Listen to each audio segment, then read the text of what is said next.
isa yan sa mga medyo contentious issue ngayon. May nag-resign na mabigat ang badge daw sa kanila.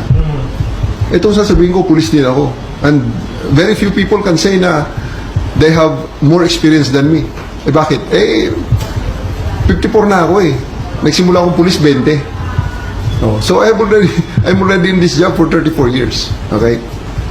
Yung mga nag-resign yan, sigurado ako, mas maiksi ang kanilang pagpupulis. Okay? Oh, sa ngayon, ako naiintindihan ko mga yan, bata pa, mga yan, marami pa silang dapat matutunan. No? At yung sinasabi na mabigat dalhin ang badge dahil sumunod sa kung kani-kanino lang. No. We follow the law. We follow the orders. May nagsasabi dyan, I stand with PRRD. Yes. I respect your opinion. Pero you took an oath.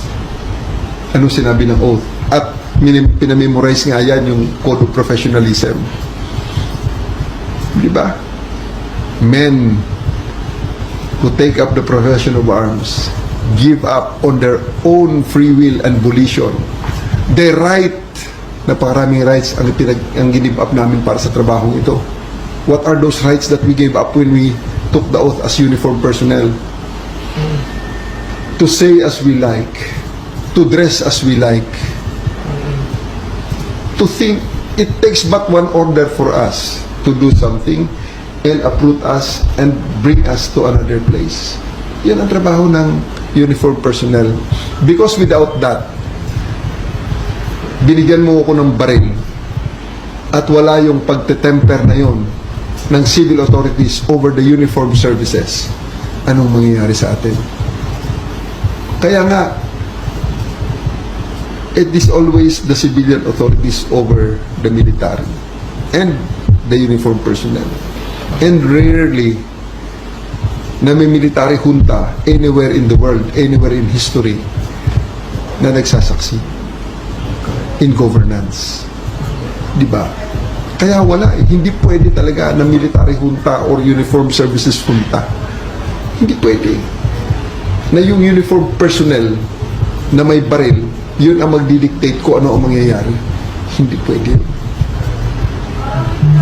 Because the laws will always be implemented by the persons in authority. Sino yun? Yung mga taong inelect ng taong bayan. Like the President of the Republic of the Philippines right now, with more than 31 million appointing authorities. Ako, ang appointing authority ko, iisa ang pirma. Yung presidente na yun. Pero siya, ang pumirma ng kanyang appointment papers, mahigit 31 million. Yun ang dapat masunod. Yun ang dapat pakinggan. Dahil ang 31 million na yun, ang nagbigay sa kanya ng mandato. Kami ay ahente lamang ng authority na yun. Kaya nga hindi ko kini-question ang authority ni Duterte na magbigay ng kung ano-anong mga order nung siya ang presidente. Sinunod din siya. Kaya nga nagkaganon eh. O yun, nireklamo nga lang siya ng ilan sa mga naging biktima ng mga order na yun. Ngayon, harapin niya, sagutin niya. Yun ang beauty of the law. So kung ako ay tamaan din, pagdating ng panahon, sagutin natin. But I would like to tell you very verily, never in any point of my career, I feel more comfortable in following orders than this administration. Because in this administration, everything and all the orders that I receive, I believe to be legal. Which I cannot say in the previous administration. Pasensya na sila. Kaya ako tahimik lang doon sa Samar. Tahimik lang ang buhay ko doon sa Samar. Kriminal lang ang kalaban doon.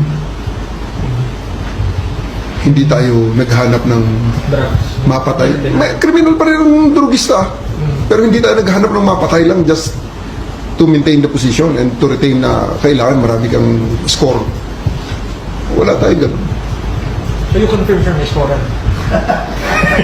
Bakit? Sinasabos ka na, tell me in the eye. Tell me, look at me in the eye and tell me now, walang ganyan. And ipapakita ko sa iyo ang monitoring chart. monitoring chart. Bakit? Public one yun na. Public report yun na. Tingnan sa mga reports mismo. PNP reported the arrest of this ganito and the confiscation of this amount of drugs. Of this number of operations, blank number of people died for fighting it out with the arresting officers. Nasa report yun na. So tell me while looking at me in the eye na walang ang scorean sa mga tao yun. Kaya sa mga kababayan natin sa mga kasamahan ko sa PNP, look into your inner self. Matatalino ang mga pulis. Ako'y naniniwala. Walang pulis na bobo. Walang pulis na bobo. Bakit? Lahat ng yan ay pumasa sa board eh. Gumraduate ng college at pumasa sa board yan.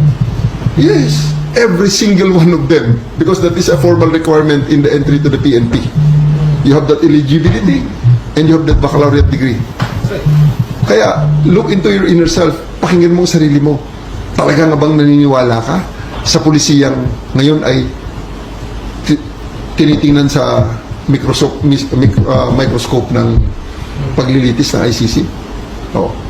May kung naniniwala ka, walang problema. But just keep it to yourself because you are not the authority, you are not in the position to discuss that and the authority to say that. Okay? So, makinig tayo. Ito na yung panahon. Ginawa lang natin ang trabaho natin na dalhin ang akusado doon sa korte. Which is yun naman talaga ang mandato ng polis.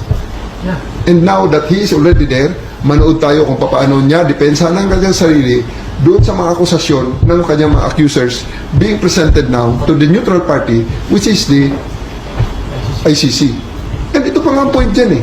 Bakit ba ayaw nila sa ICC? Gusto nyo ng neutral na judge? Gusto nyo ng neutral na body? Oh, what can be more neutral than this ICC? Unang-una mga yan, foreigners sa mga yan. Anong pakialam niyan sa pulis? Anong pakialam niyan sa politika? Anong pakialam niyan sa Pilipinas? Walang pakialam yan. Ang mga yan, titingnan lang ang kaso na ipinipresenta sa kanila, the facts of the case. Ididetermina lang nila yun kung ano ang culpabilities and liabilities doon. They don't care. Hindi yan, wala sa kanila qualified na tumakbo sa politika sa Pilipinas. Diba? So, how can you get more neutral than that? Diba? At hindi naman isang lahi yun eh. Iba-iba mga lahi yun. Grabe yun, hindi yung sinasabing isang bansa ang magdidikta doon. At ito ang linawin natin. Ang nag-aakusa kay former President Duterte sa ICC ay hindi foreigner ha. Ito yung mga Pilipino that felt so aggrieved, desperate and hopeless nung panahon niya na hindi makakakuha ng hustisya dito sa Pilipinas. Kaya pumunta sa ICC nung panahon niya. Diba? Nakita nga nila eh, former sitting senator and former justice secretary nga nakulong eh. Oh. Anong napatunayan? Nung matapos at nawala siya. Di ba dismiss lahat? Oh. Di ba? So, nagreklamo ang mga yun. Pumunta sa ICC. Oh, eto na.